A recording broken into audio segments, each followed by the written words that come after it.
કચ્છ અને ગુજરાતની રસપ્રદ ઘટનાઓને સમાચાર જાણવા અમારી ચેનલને લાઇક, શેર અને સબસ્ક્રાઇબ કરો. ભુજ પાલિકામાં નવા હોદ્દેદારોની વરણી થતાં શહેરના રાજકીય તેમજ સામાજિક વર્તુળોમાં નવી ચર્ચાઓએ જોર પકડ્યું છે. પાલિકાના પ્રમુખ તરીકે શીતલ શાહની વરણી કરવામાં આવી છે, જ્યારે ઉપપ્રમુખ પદની જવાબદારી બિંદિયાબેન ઠક્કરને સોંપવામાં આવી છે. ઉપરાંત કારોબારી ચેરમેન તરીકે કમલ ગઢવીની નિમણૂક કરવામાં આવી છે અને શાસક પક્ષના નેતા તરીકે ધર્મેશ ગોરની વરણી કરવામાં આવતા ભાજપ સંગઠનમાં આનંદ અને ઉત્સાહનો માહોલ જોવા મળી રહ્યો છે. નવા હોદ્દેદારોની જાહેરાત કર્યા બાદ કાર્યકરો, આગેવાનો તેમજ શહેરના નાગરિકોએ શુભેચ્છાઓ પાઠવી હતી. શહેરના વિકાસ કાર્યોને વધુ ગતિ મળશે તેમજ નાગરિકોને જરૂરી સુવિધાઓ ઝડપી ઉપલબ્ધ થશે તેવી આશા વ્યક્ત કરવામાં આવી રહી છે. ખાસ કરીને રસ્તા, સફાઈ, પાણી પુરવઠો, સ્ટ્રીટ લાઇટ અને અન્ય નાગરિક પ્રશ્નોના ઝડપી નિરાકરણ માટે નવી ટીમ સક્રિયપણે કાર્ય કરશે તેવી અપેક્ષા સેવાઈ રહી છે. ભાજપ સંગઠન દ્વારા પણ નવા હોદ્દેદારો પર વિશ્વાસ વ્યક્ત કરવામાં આવ્યો છે. સંગઠનના આગેવાનોનું માનવું છે કે નવી ટીમના નેતૃત્વ હેઠળ ભુજ શહેરમાં વિકાસના નવા આયામો સર્જાશે અને લોકોના પ્રશ્નોનો પ્રાથમિકતા આપવામાં આવશે.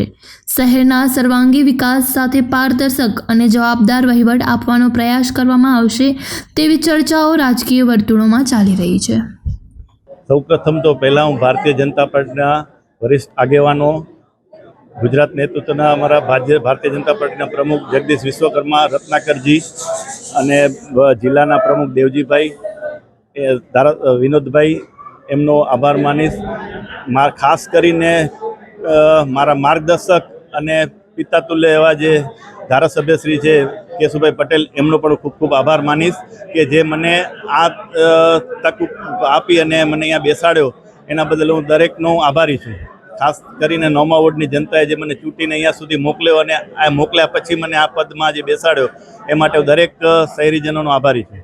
જનરલી નગરપાલિકામાં ગટર, પાણી, સફાઈ અને રોડ લાઇટની પ્રાધાન્ય હોય છે વધુ પડતી. એ જ ચારે વિષયમાં પાયાની સુવિધાનું ધ્યાન રાખી અને આગામી દિવસોમાં વ્યવસ્થા કરાવશું સુચારૂ રીતે. અત્યાર સુધી સુચારૂ રીતે વ્યવસ્થા ચાલુ છે, પણ ક્યાંક પણ કમી રહી હશે તો એ પૂરી કરવા માટે અમે કટિબદ્ધ છીએ.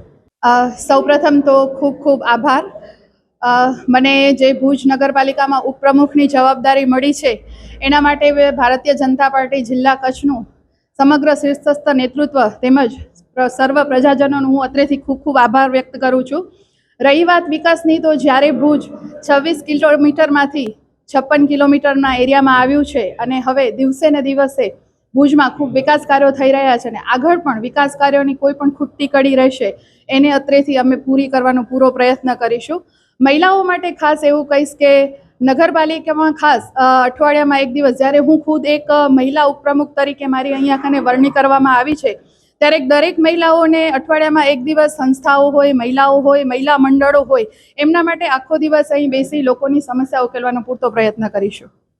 ખાસ કરીને તો આજે એ રીતે કારોબારી ચેરમેન તરીકે પાર્ટીએ વિશ્વાસ મૂકી અને નિમણૂક કરી છે મારી, ત્યારે આપના માધ્યમથી શીર્ષસ્થ નેતૃત્વ તેમજ અમારા ભારતીય જનતા પાર્ટી કચ્છ જિલ્લાના સૌ મોવડીઓ, અમારા પ્રમુખ આદરણીય દેવજીભાઈ, અમારા સાંસદ શ્રી વિનોદભાઈ, લોકલાડીના ધારાસભ્ય અને અમારા રાબર સૌના કેશુભાઈ પટેલ સાહેબ, ભુજ શહેર ભાજપ પ્રમુખ મિતભાઈ અને એની ટીમ તેમજ જિલ્લાના સમગ્ર સૌ હોદ્દેદારોનો આભાર માની છીએ કે અમારા આજે કાર્યકરને તરીકે નિમણૂક કરવામાં આવી છે. વાત રહી ભુજ શહેરના વિકાસની, તો આપ સૌ જાણો છો તે રીતે કે આજે ભુજ, સમગ્ર ભુજ જ્યારે 56 કિલોમીટર જેટલા મોટા એરિયામાં આજે જ્યારે પ્રસરી ચૂક્યો છે.